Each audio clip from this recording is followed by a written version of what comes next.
we move on to react to some of the top soccer headlines going on the soccer world. As I pull out my charger real quick as my batteries on my laptop are starting to run out. We have to start off with Eric Ten Hag comment saying Manchester United are playing catch up on their squad depths. Eric Ten Hag talking in LA as they're doing their US tour, their preseason tour. He talked about Manchester United, saying Eric Ten Hag needs to, or Eric Ten Hag was talking about how United needs to boost the depth of the squad ahead of the season. So United have currently signed Lenny Yoro and Joshua Zirkzee to replace the likes of Rafael Varane and Anthony Martial, who have both left the club.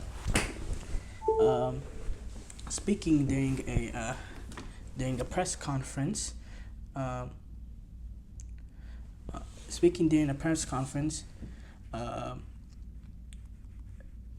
Eric Ten Hag said, "We need the squad to be as strong as possible. We already have a very good two buys. So when everyone is fit, we have a team who can beat everyone. But with the squad depths, we have to catch up because we had injuries. We are vulnerable. We have to avoid this by getting less injuries. And second, our squad has to be that good. The quality we have in depth, we have to catch up. But even more because this season will be the survival of the fittest. We are looking in all of the positions to reinforce, and we are looking for a plan in our squad to reassure ourselves we already occupied. We work continually, and the good things is we already signed 2 players, and it belongs to a club like Man United that are looking for opportunities that are better, and we still have time until August 30th. The load and pressure on players is immense with the new model in Europe. I just mentioned it. It's survival of the fittest."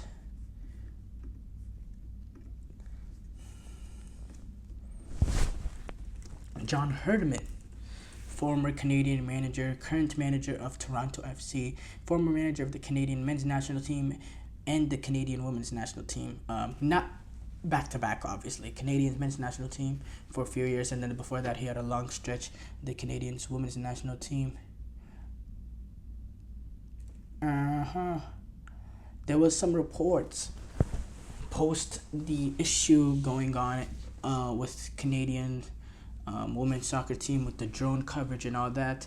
There was some reports from TSN, which is kind of like the ESPN of Canada, reports saying that this is something that's been going on in Canadian soccer in terms of filming other teams' close practices, and that the men's team has also done that.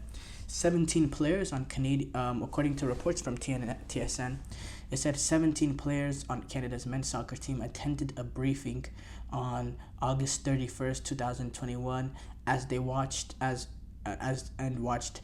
head coach John Herdman played them a video that showed Honduras' national team closed practice a day earlier. This is reported by TSN, which is incredible that they were able to get access to this. Now, John Herdman, and sources say, and according to this, John Herdman,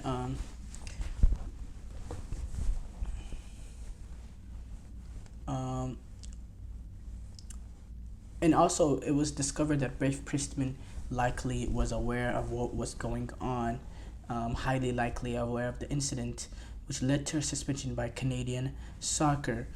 And it's a messy situation. It really is what's going on here with Canadian soccer. Let's go to John Herdman. So when John Herdman obviously came out defending himself, saying, "I've always gone into the Olympic Games, World Cup, big events with integrity in mind and the ability to compete at the highest level, following the rules and processes. So for my side, I'll help Canada Soccer when I can with the review, but I'm highly confident that in my time as a head coach at an Olympic Games or World Cup, we've never been involved in any of those activities."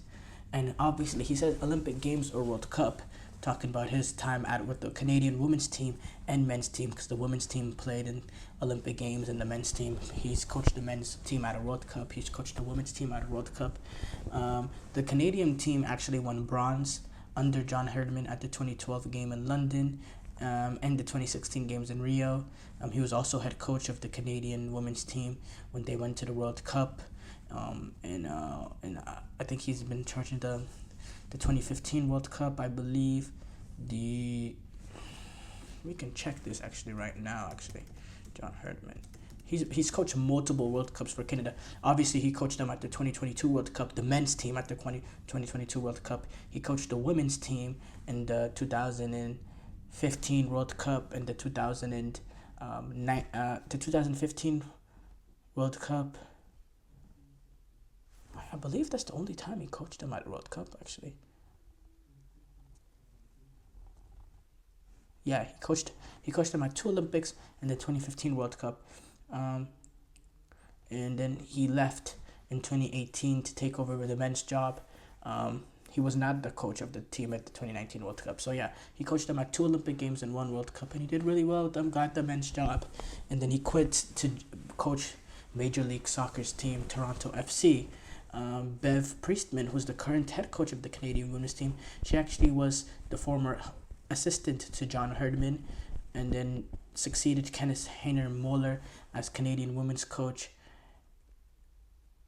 after being sent home from the Paris Olympics after allegations. She was actually succeeded by Kenneth Hayner Moeller as Canadian women's coach right now after Beth Priestman has been sent home from the Olympics after the allegations of the drones and all that. And Herdman, speaking about the spy and candle, said it came as a surprise and a shock. He said he found this out when he was landing in France to see his son, Jay Herdman, play for New Zealand when they take on Guinea on Wednesday at the Olympic Games. John Herdman's son, Jay Herdman, is actually playing for New Zealand at these Olympic Games as an underage player. So yeah, that's it's very interesting stuff here. Very, very interesting stuff. But Herdman said he was devastated for the Canadian players. He said, in moments like this, we have to respect that they've put some work to be there. I've been a head coach for a team that's competed for medals, won medals, and those players need the spotlight on their talents at this moment in time. This isn't the time of nitpick about scouting at tournaments. Whatever happened, Canada Soccer is going to be conducting their internal reviews, which is the right thing to do. And I'll be happy to help them with the process for sure, to tell them about the experiences we had in our competitions, etc. But for me, this is about the players. We're really putting a spotlight on something that isn't what this Olympics is about, which is their talent and their moment to shine. And I think the quicker we got back there, the better. Now, Christian Sinclair, the former captain of the Canadian women's national team,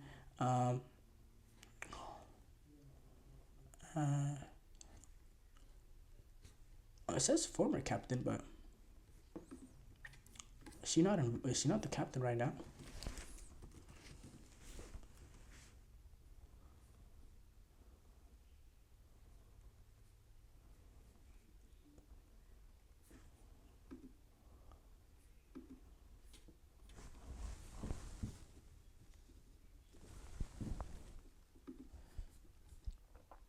Okay.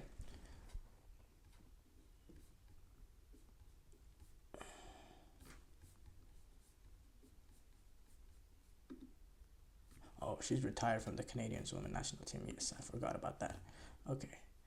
She's retired. But yeah, former captain Christian Sinclair, speaking about it on social media, said, I want to be clear that having been a national team player for 23 years, we were never shown or discussed drone footage in team or individual meetings I've been present for.